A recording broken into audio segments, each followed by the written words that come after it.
What's going on, YouTube? Welcome back to the channel. I'm Coach Black, your internet relationship and breakup coach. Today's topic: if you think that your ex will never come back, then you must not do this. The sixth fundamental law. Now, I'm going to start this video with a quick story. So a few years ago, when I first started learning about relationships, breakups, and attraction, my own personal journey was kind of pushing me into meeting certain people, right? That were teaching me things as I was growing and maturing when it came to my interpersonal relationships. And one of the most fascinating people I ever met, let's call her Janet, okay? Now, Janet was beautiful. I'm talking in the traditional sense of the word. I mean, objectively drop dead gorgeous. We would walk into a room and literally everyone was looking. And what was cool about her is that she was so humble. Like, to look the way she did and to be so humble and down to earth. She had an amazing job and career, so she was super successful. And just a great personality, great character, good literally, if you could, there was a movie in the 80s, I think it's called Weird Science. You can look it up. It's a little interesting, goofy movie, but they literally designed and, created a woman in a lab, right? If you could do that, this is what Janet looked like, behaved like, whatever the great qualities that you can envision. This was her. So imagine my surprise and fascination when I find her in my on my dating profile. Now let me say this: at the time, it's not like I was a scrub. I wasn't. I was in the best shape of my life for sure, by far. I had a really great career, and I was doing very well with that. Very successful in that. And I had great friends. I had things that I was doing and things I was looking forward to myself. So, on paper, I think we were a good match. But in my mind, seriously, she was a 15 out of 10. And so, but at the time, I'm still dating a lot of people, and I'm learning what are the things that I like, what are the things that I don't like, what are my strengths, and what are my weaknesses. Now, what was interesting about her is that this experience was like a roller coaster. To start, we just hit it off. Great connection, good chemistry, we're laughing. And again, in my mind, I'm like, how am I able to do this? Because I knew and I recognized, and it seems like the more I got to know her, the more fascinated and interested I became. And so the first day was amazing. Afterwards, she's texting me like, it was such a pleasure. All the things, all right? And things are growing and progressing naturally. Now, right around the second or third date, I remember the energy kind of shifting a little bit. I remember myself being more and more interested in her. I was getting more excited, and now I actually couldn't focus at work. I remember this critically. It was very difficult to have the emotional self-control to not message her. And this wasn't like I was trying to do a game. I recognized that it was still too early. So consciously, I recognized this, but subconsciously, I think my mind was fearful. I did meet her on a dating app. She is drop dead gorgeous. It's only a matter of time before she meets someone else. So I was always feeling this need to do something. Now remember, before the date, before the first day, we had conversations. The first date, she was doing most of the initiating. Now by the second and third date, I remember, I started to just naturally reach out more, text, just checking in, seeing how you're doing, things like that, because I was very fearful deep down. And she was starting to get a little more, took a little longer to respond, little things like that. But again, we went on a third date and it was good. It was still a good date, I remember. We're looking forward to the fourth. But the energy shift was there.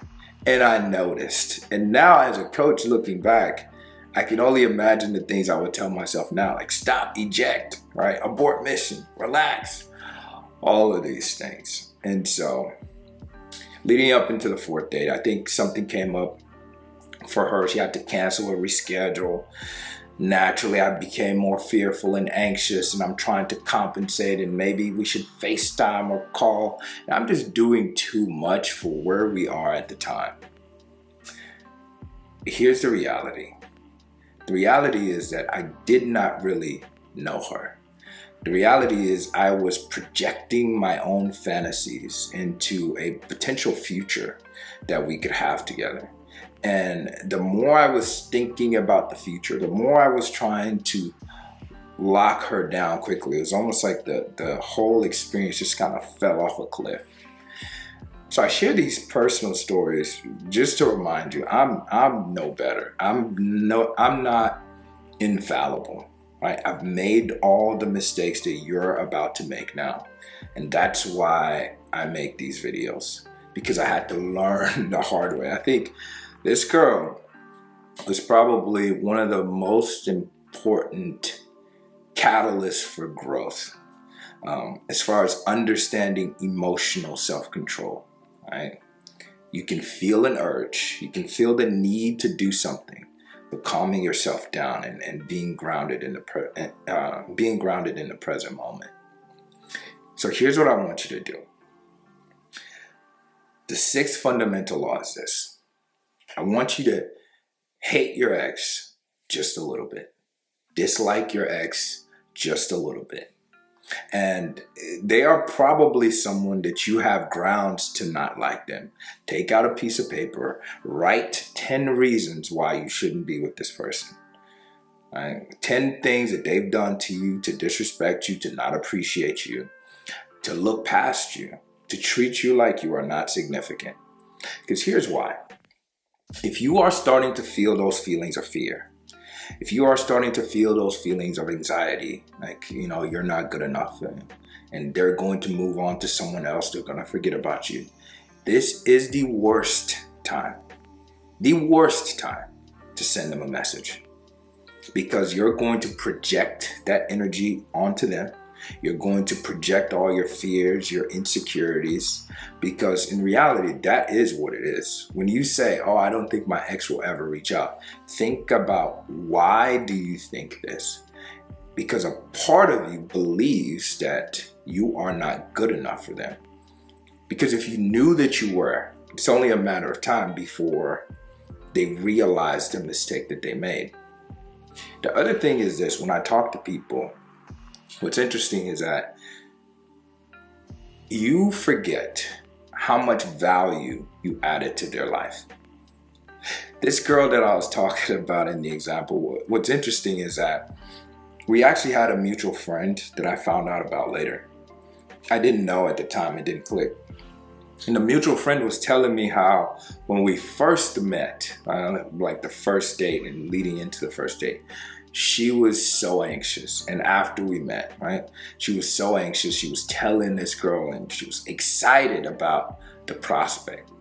So in her mind, she was feeling all the things that I was feeling, right? She was just as nervous. And even though there were other people she was dating, she had me on a pedestal as well. It's just that over time, I truly acted like I didn't deserve to be on that pedestal. And it wasn't anything crazy. I'm not one of those, like, I wasn't texting paragraphs because I knew better. I was already learning the things. But sometimes all it takes is just a couple of small mistakes. Sometimes all it takes is you being fearful and doing something that you should not do that pushes them away permanently. So a way to kind of ground yourself and really, put you in a mindset of allowing your ex to prove to you why they deserve to be here is to, like I said, dislike them just a little bit. Think from the perspective of all the things that they did wrong. And even if you want to fix it, at least see them in those eyes, not through the rose-colored lenses of the potential or the future and how perfect things could be. Because when you do that, you're not actually seeing the person for who they are. which is the same mistake that I made. Okay, so I'm making this video so you do not make the mistake that I made. I know your ex is amazing. I know they are special for some of you, but don't forget your worth as well. Don't forget all the things that you did for them. Don't forget all the ways you invested into their life. Don't forget all the ways that you impacted them in a positive way. Chances are, if you are actually no contact and you're staying away, they're feeling all the same things that you are. The fear, the doubt, the insecurities. So a lot of times it's almost like a game of chicken. It's who quacks first. The chickens don't quack. You get the point. All right? It's who makes the move first. I'm going to leave you with this, okay? No contact is so powerful, really. It really is. But just like, you've heard stories about people like Jeff Bezos and, getting divorced. So super successful billionaires get left by their wives. You heard the story recently come out. I'm not sure if this is true, about Tom Brady, and even before the divorce, potentially getting cheated on by his ex-wife. Now, these are rumors, but we know these things happen. We know super successful people get cheated on. They get dumped. They get divorced. All right? The reason I'm bringing this up is that it is not about what you have today. It is not just about no contact. No contact is powerful, but most times, all right? You ever seen that guy on TikTok that has it's the way you act? All right, look it up. Google that right now on YouTube. It's the way you act. A lot of times it's not about, you not being valuable enough. It's not about you not being a catch. It's about the way you're behaving that communicates to your ex that they are better than you.